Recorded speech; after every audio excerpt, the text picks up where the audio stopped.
Morning दोस्तों, सुप्रभात।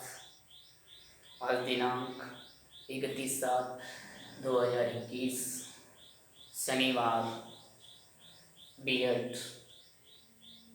Second year. और आज का हमारा पेपर है त्रिभाषा सूत्र में संस्कृत के स्थान की समझ। इति प्रश्न पत्र में हम पढ़ेंगे आज। कल हमने संस्कृत भाषा के अर्थ, संस्कृत भाषा के बारे में, संस्कृत भाषा की पृष्ठभूमि कैसी थी और संस्कृत भाषा के तीनों काल के बारे में हमने पढ़ा। आज हम उससे आगे पढ़ेंगे।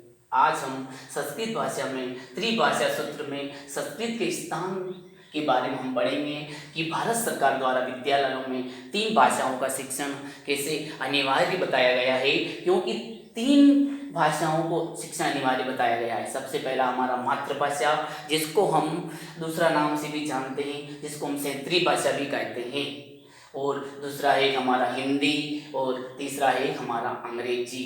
ये 3 भाषाएं शिक्षण में अनिवार्य मानी गई थी। सन 1961 में सभी मुख्यमंत्रियों ने इस सिद्धांतों, जिन प्रांतों में मातृभाषा हिंदी थी और भारतीय भाषा जो संविधान द्वारा स्वीकृत की गई थी, और केंद्रीय विद्यालय में तो 6ठी से 8वीं तक इस विषय को अनिवार्य विषय माना गया था। संस्कृत को एक अनिवार्य विषय के रूप में इसको पढ़ाया जाता था। लेकिन सन 1988 में केंद्रीय शिक्षा सलाहकार बोर्ड ने संस्कृत पर कुठाराघात किया गया था। एक अभिमत का विरोध पी रामास्वामी, कैलाशनाथ, काटजू काका, कालेकर जैसे ऐसे विद्वानों ने इसका विरोध किया गया था। और संस्कृत आयोग 1957 में उन्होंने कुछ सिफारिशों के माध्यम से संस्कृत भाषा के अंतर्गत इसका शिक्षण भारतीय बालकों के लिए अनिवार्य माना गया था। अब इसके माध्यम से अनिवार्य माना गया था क्योंकि भारत सरकार द्वारा संस्कृत केंद्रीय जो विश्वविद्यालय थे उनके अंतर्गत संस्कृत विषय को अनिवार्य विषय के रूप में पढ़ाया जाता था 6ठी से 8वीं तक।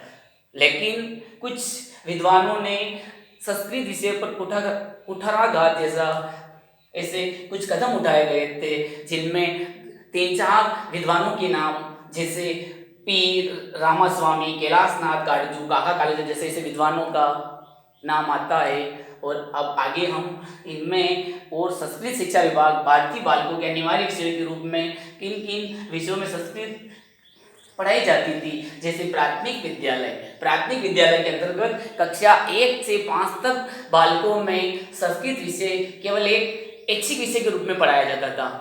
1 से 5 तक विद्यालय में बालकों को केवल इसका ज्ञान दिया जाता था, केवल इस विषय के बारे में उनको जानकारी दी जाती थी।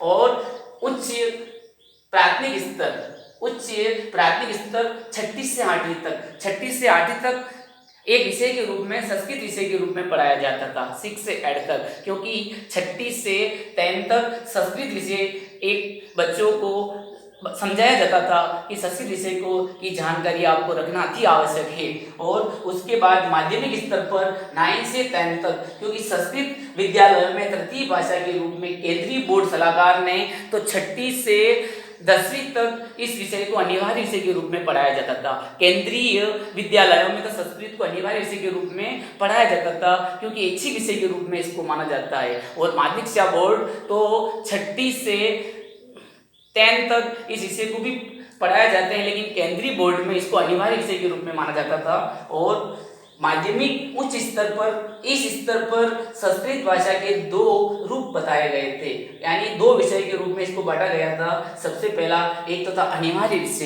एक तो था हमारा अनिवार्य विषय, और दूसरा है वैकल्पिक विषय। क्योंकि उच्च स्तर पर 11 और 12 इन 2 विषयों में एक तो अनिवार्य विषय के रूप में इस विषय को पढ़ाया जाता था, और दूसरा था द्वितीय वैकल्पिक विषय के रूप में संस्कृत को पढ़ाया जाता था। जय हिंद, जय भारत।